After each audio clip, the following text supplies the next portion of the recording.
Hello, my name's Tyler Ford, Tucson, Arizona with eXp Realty, and welcome to this episode of Living in Tucson, your Tucson real estate connection. And in this episode, I'm going to be going over the inspection period within the purchase contract and also the BINSR, the buyer inspection notice to seller response that you're going to hear your agent talking about.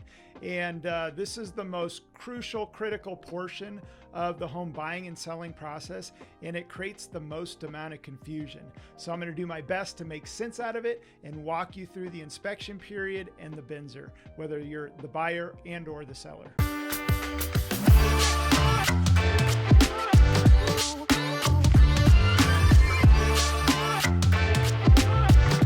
When a buyer submits an offer to a seller, they're going to specify the inspection period in terms of number of days. And this is something that's actually often negotiated between the buyer and the seller.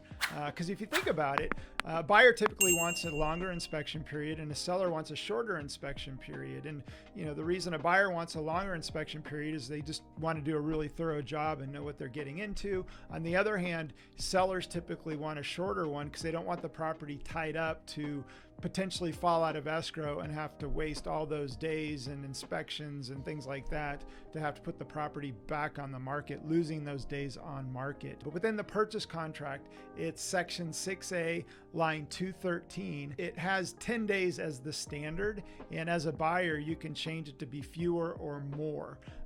But depending on what is agreed upon in terms of the inspection number of days, as the buyer, it's really, really important to manage that timeline, because at the end of the period, you have to submit the BINSR, which I'm going to talk about, along with all the inspection reports. Otherwise, if you don't do that, then you potentially risk losing your earnest money, and you've got to take the property as is with no repairs. And the other thing to know when it comes to the inspection period number of days, let's say the contract gets accepted, both buyer and seller, it's all signed off on, let's say a Wednesday. Day one starts the following day on Thursday. So it's not the day that the contract was accepted, it's the day after in terms of the number of days, in order to keep track of the timeline milestones as far as the inspection period. Well, let's dive into the BINSR. It's a 3-page document, and the BINSR is the most critical, crucial step of the home buying and selling process. It creates the most amount of stress and anxiety. It's a critical part of the transaction, and it can be somewhat confusing, but I'm going to do my best to make sense out of it, hopefully keep it super simple. So at the end of the inspection period, the buyer has to submit all the inspections along with the BINSR over to the seller. And the buyer typically responds in one of 3 ways. They can accept the property as is, and at that point, it doesn't require signature from the seller. You're moving forward to the next step. They can cancel the contract, list the reasons why, and submit it over to the seller, and then the escrow officer canceling escrow and getting earnest money back. And then the last thing, and typically this is what happens, is the buyer asked for the seller to do various repairs and make corrections. So once the buyer submits the BINSR to the seller then has 5 days to respond. Steps 2 and 3 of the BINSR is where it gets interesting. So once the buyer submits the BINSR to the seller, they've got 5 days, and the seller can do a couple different things. They can sign off and just say they'll do everything. At that point, you're moving forward. Or they can respond by doing some, but not all. Or they can do some and then ask for a credit in lieu of repairs. So that's typically what happens in terms of the seller's response. And once it goes over to the buyer, this is where it gets interesting. So the buyer then can say, yes, we agree, or no, we're canceling the contract. So if the seller doesn't agree to doing everything, when it comes back to the buyer, at that point, the buyer can cancel the contract. And this is where it gets confusing. I've seen over the last 30 years, a handful of sellers killing deals over $100 to $1,000. They send it over and the buyer says no go, and the deal's dead and canceled, and it falls out of escrow. and the seller's scratching their head going, what just happened? And they put their home back on the market. They end up selling it for less and having to do more repairs, and they kick themselves as a result of just not doing what the original seller wanted.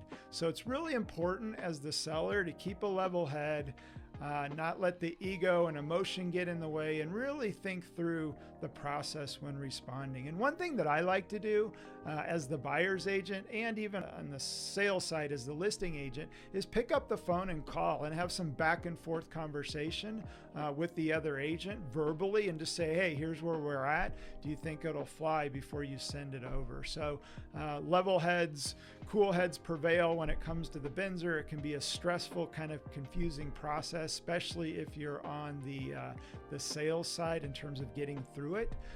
But once you're through the BINSR, it's typically smooth sailing, especially if it's a cash deal. Doesn't require appraisal or lending docs when it comes to closing. But once you get through the BINSR, if the buyer's getting a loan, you still have to overcome the appraisal, making sure it comes in at value, and then also making sure the lender's on track to get docs to closing so you can close on time. So hopefully that made sense. And if you have any questions, feel free to reach out to us. Something to think about: if you use us to buy or sell a home, we've got a 16-foot box moving truck that you can use if you use us to buy or sell a home. And the other thing that we do is, even after the fact down the road, if you ever need a truck to move appliances, furniture, or doing a remodel and you need to go to Home Depot and Lowe's, you're more than welcome to use our 16-foot box moving truck if you use us to buy or sell a home. Hopefully you liked this video. If you did, go ahead, give us an internet high five by liking it. You can also comment below if you have any questions, and you can also subscribe to get more awesome videos about living in Tucson, your Tucson real estate connection.